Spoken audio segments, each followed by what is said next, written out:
Dummies! Suggesting Dummies! Dummies! For all I know, the brains are already dead, and it's the idiots that are still alive. Specimen that is walking around there in increasing numbers. We should feed them? What else are you going to do with them? God. Give me an alternative. Thought you signed. It's really all over, isn't it? Quiet. Unemotional. Hey everyone, welcome back. It's time to listen to Mom.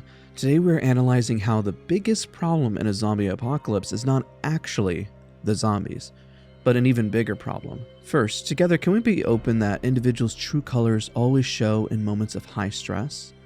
We all like to believe that we will be the heroic type, the individual to save others and do the right thing. Unfortunately, what is written in zombie films and can be shared in reality is not everyone is that hero. We see written real people, real problems, and in the zombie apocalypse, real tragedies. It could be a desire to make endless money. Sometimes people try to build some powerful bioweapon just to see if they can. Sometimes we have people who are just simply self-centered. The inspiration. This is personally why zombie films really stick out to me. A good zombie film is about the people involved in following their heroic journey or their ultimate downfall. Sadly and truly, a good zombie film involves more of the downfall. We are seeing a tragedy because most don't end up in a positive way. It sometimes isn't because they are mean either. Sometimes all it takes, as a Joker would say, is that little push. When this stress happens, we see why someone would crack. Maybe they were in a bad relationship, and now in the zombie apocalypse, it just takes them over the edge. Perhaps this person was held back or bullied, and now in this new society, they just pull ahead with power. What we learn, though, people are the ultimate downfall.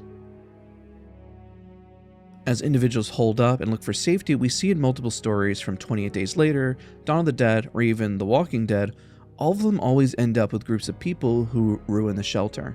They cause bigger problems destroying a group for selfish reasons. They can be for power, greed, or just hatred of other people. Despite the world falling apart, these desires still come to the forefront. The world has no law, and it becomes easy to do the wrong thing. I mean, who is there to punish you? It's pretty much a mirror of our daily lives. The problems we have are exactly the same without the zombies. There's a saying that I've heard when I was younger about money, and I forget where I heard it from, but it really sticks out to me. Money never solves problems. It just makes your worst problems even worse and brings out your worst characteristics. In all these stories, we see corruption already taking place. Sometimes we follow characters in Resident Evil that are pushing things too far.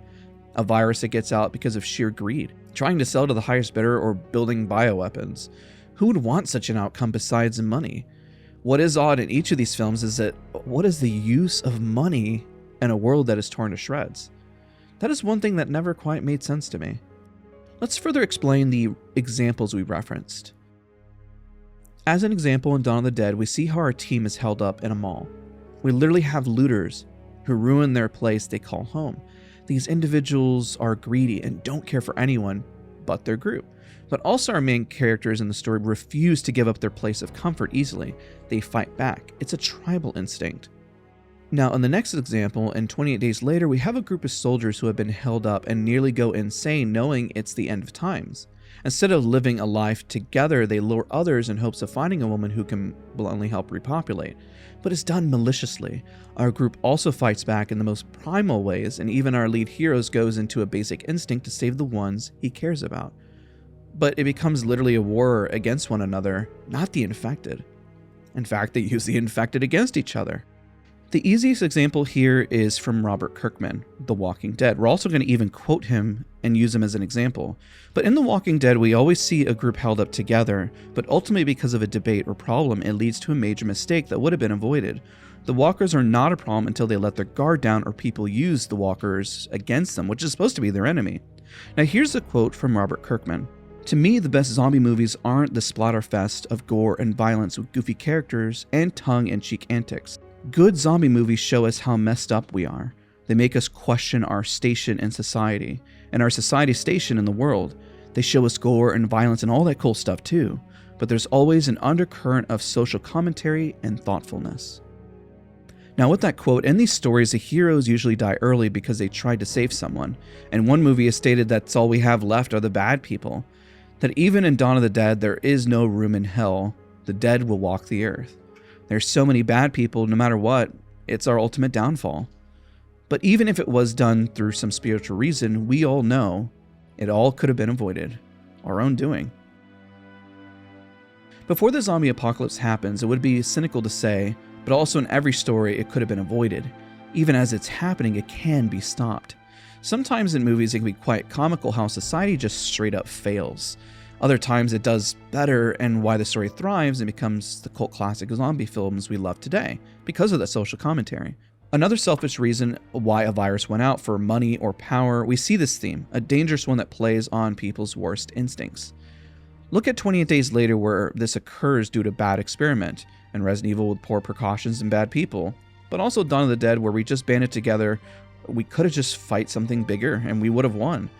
We also see people start looting, taking advantage of the situation, and becoming their worst selves. It is scary to think about because we all see how wild people are in our even daily lives, but what would happen in a world with no law? But survival. So while we see in zombie films it looks tame, we can see how these actions could probably happen in theory. And that's scary to think about. I think that's what actually makes zombie films really scary. Now, if we band together, the good. If a zombie apocalypse were actually ever to happen, I would pray that we would come together to solve things. I'm a glass half full type of person, and hoping that when things go badly, that we could put our differences aside to fight something bigger than us. But let's be honest, we all know from prior pandemic experience that it's in our nature to be divided, because we believe we are right from a specific point of view, which ultimately does tear us apart. I see these type of films as showing our worst selves, just as Robert Kirkman said, and we can learn and be better. So next time you watch a good zombie film, it always reminds me to take a moment to appreciate what we have, because it all can disappear tomorrow. I stay thankful that we don't have to see that world today, and I do appreciate all the small things that we call problems now.